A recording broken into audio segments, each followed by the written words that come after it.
नमस्कार, मैं अजय आवारा, आवारा की बातें चैनल पर एक बार फिर से आपका स्वागत करता हूँ। आज का विषय जो मैं लेकर आया हूँ, वैसे तो मैं उन विषयों पर बात नहीं करना चाहता, उन पर बात करना अच्छा नहीं होता, क्योंकि वो विषय आस्था का विषय है और आस्था के विषय पर सीधी बात बोल देना सही नहीं है। ख़ास तौर पर हमारे देश के माहौल के हिसाब से, जब हम कहते हैं कि हम सेक्युलर कंट्री हैं।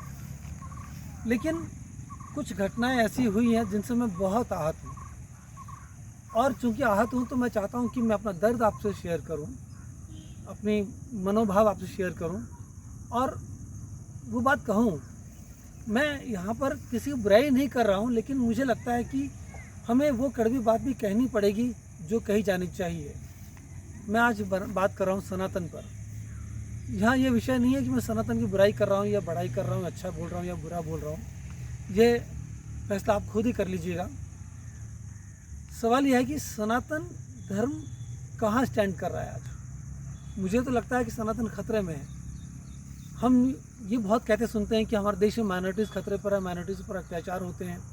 देखिए क्या होता है कि इक्का दुक्का घटनाएं तो किसी देश में हो जाती है, इक्का दुक्का घटनाएं उस देश की विचारधारा नहीं होती है, वो कैसे भी घटती हैं।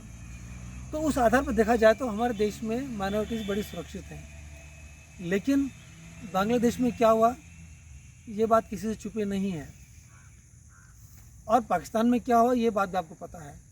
एटलीस्ट बांग्लादेश ने स्वीकार तो किया, पाकिस्तान को स्वीकार भी नहीं करता। और अफगानिस्तान में क्या हुआ, और देशों में भी सनातनियों के साथ, सनातन के जो फॉलोअर्स हैं उनके साथ क्या होता है, मुझे बताने की ज़रूरत नहीं है।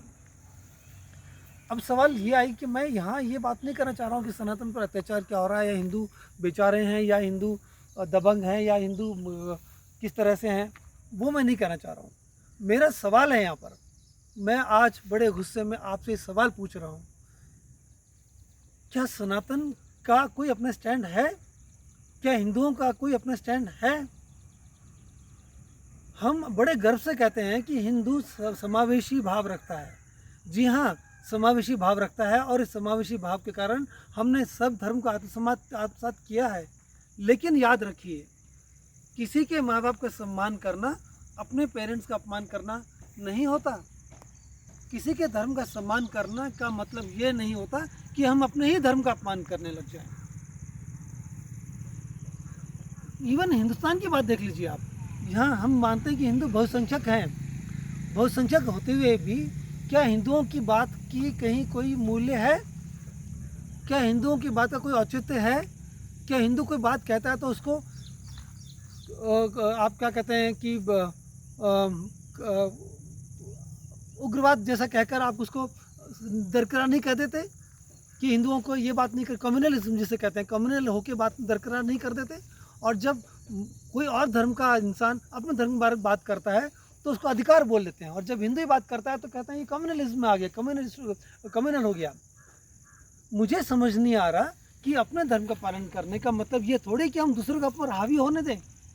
आप देखिए, जहाँ भी हिंदुओं की आबादी थोड़ी कम है, वहाँ पर खुले रूप से हिंदुओं को धमकाया जाता है, खुले रूप से उनके खिलाफ बात बोली जाती है। और मज़ेदार बात यह है कि इसका विरोध करने वाला कोई नहीं है, कोई नहीं है इसका विरोध करने वाला।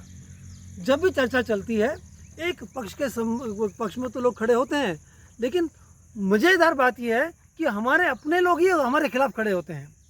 मैं ये नहीं कहता कि दूसरे की बुराई में हमारी बुराई में खड़े हो जाओ, मैं ये नहीं कहता कि दूसरे के खिलाफ खड़े हो जाओ, लेकिन जो बात सही है उसका ज़बरदस्ती विरोध करना कहाँ की समझदारी है? हम बड़े दुख से, बड़े गर्व से कहते हैं कि हमने 1000 साल की गुलामी झेली है। हम बड़े गर्व से कहते हैं कि 1000 साल की गुलामी के बाद हम आज़ाद हुए हैं। क्या आपने सोचा कि हम गुलाम क्यों हुए? अगर मुगलों ने 800 साल हम पर शासन किया है तो हम 800 साल मुगलों के गुलाम क्यों रहे? क्या किसी ने सोचा इस बात पर? वो इसलिए गुलाम रहे क्योंकि हम बटे हुए थे, हमारे अंदर एकता नहीं थी, हम मिलकर नहीं लड़ सके, हम एक नहीं हो सके।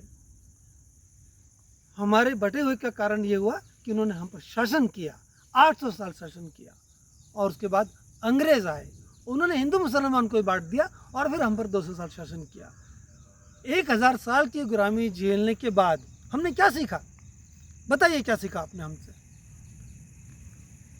आज आज़ादी को 70 साल भी नहीं हुए, 1000 साल हम गुलाम रहे, 70 साल भी नहीं हुए हैं और हम फिर बटे हुए हैं।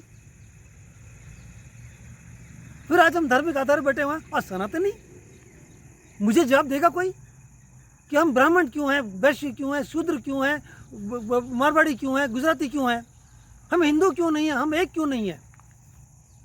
जब भी हम पर अत्याचार की बात आती है तो सब चुप क्यों हो जाते हैं? अल्पसंख्यक समुदाय पर अत्याचार हो तो उसकी भर्त्सना की जानी चाहिए, मैं एग्री करता हूँ, लेकिन इसका मतलब ये नहीं कि हम पर अत्याचार हो और उसके लिए कोई खड़ा ना हो। हम एक नहीं हो सकते। जब भी विचार भी हम डिबेट देखते हैं, डिबेट में सनातन के खिलाफ बोलने वाले सनातनी ही खड़ा होता है। ठीक है, गैर सनातनी अगर बोलता है, एक बात समझ आती है, उसका एक मत हो सकता है, उसकी एक विचारधारा हो सकती है, हम उसका आदर करते हुए उसकी आलोचना सहेंगे। लेकिन हम खुद ही कहते हैं अपने सनातन के खिलाफ बोलते हैं। क्या यही हमारी एकता है? माफ़ कीजिएगा, आपको लग रहा होगा मैं गुस्से में हूँ, लेकिन हाँ, मैं गुस्से में हूँ। हमने 1000 साल की गुलामी से कुछ नहीं सीखा।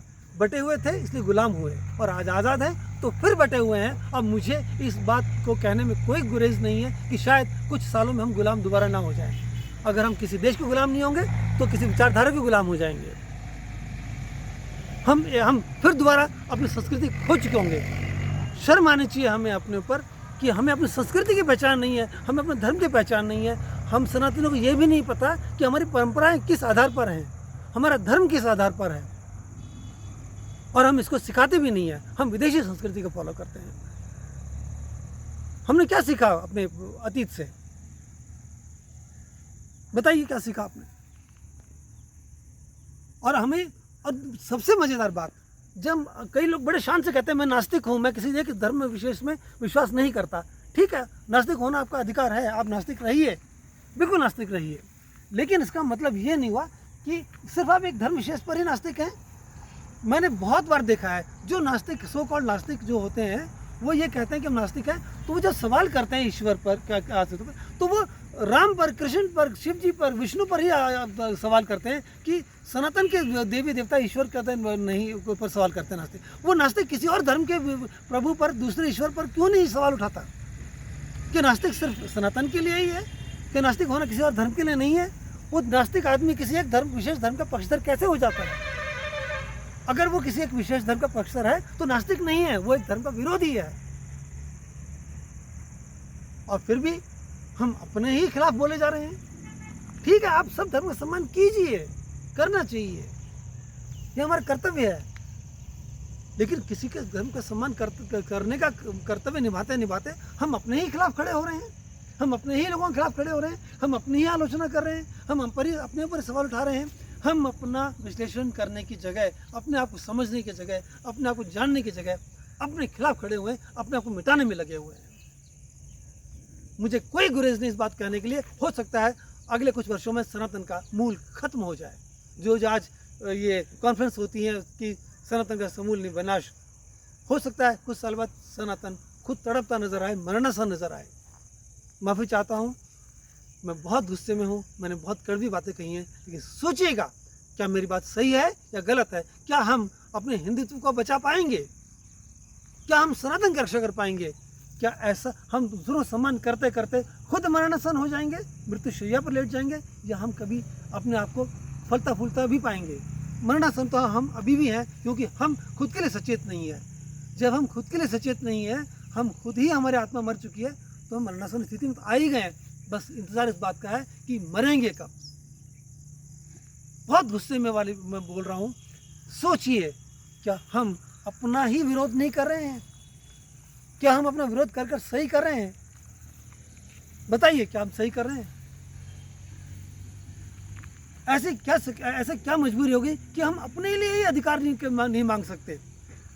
ऐसा क्या दूसरों का सम्मान हो गया कि हम अपना ही अपमान किए जा रहे हैं? अगर आपको लगता है अपना अपमान अच्छी बात है तो कीजिए, सवाल सुन लीजिए मेरा कि क्या हम इसकी रक्षा कर पाएंगे? क्या हमारे अंदर इतनी चेतना बची है या चेतना मर चुकी है? विचार कीजिए, क्या हमारे अंदर इतनी चेतना बची है कि हम अपने अस्तित्व को बचा सकेंगे? मुझे सवाल, डर लगता है कि आगे कुछ वर्षों में पता नहीं हम कहाँ होंगे। अगर यही डर आपके अंदर भी है तो सोचिए, विचार कीजिए और कुछ कीजिए। बस मैं इससे ज़्यादा कुछ नहीं कह सकता, क्योंकि ये क्रोध की कोई सीमा नहीं होती। मैं बहुत ही ग्लानि से भरा हुआ हूँ, आवेश में हूँ। मैं माफ़ी चाहता हूँ अगर मैंने कुछ गलत कहा हो। इससे पहले कि मैं अपनी बात ख़त्म करूँ, कृपया मेरे चैनल को सब्सक्राइब कीजिए, लाइक कीजिए, शेयर कीजिए, ताकि ज़्यादा से ज़्यादा लोगों तक मेरी बात पहुँच सके। नमस्कार।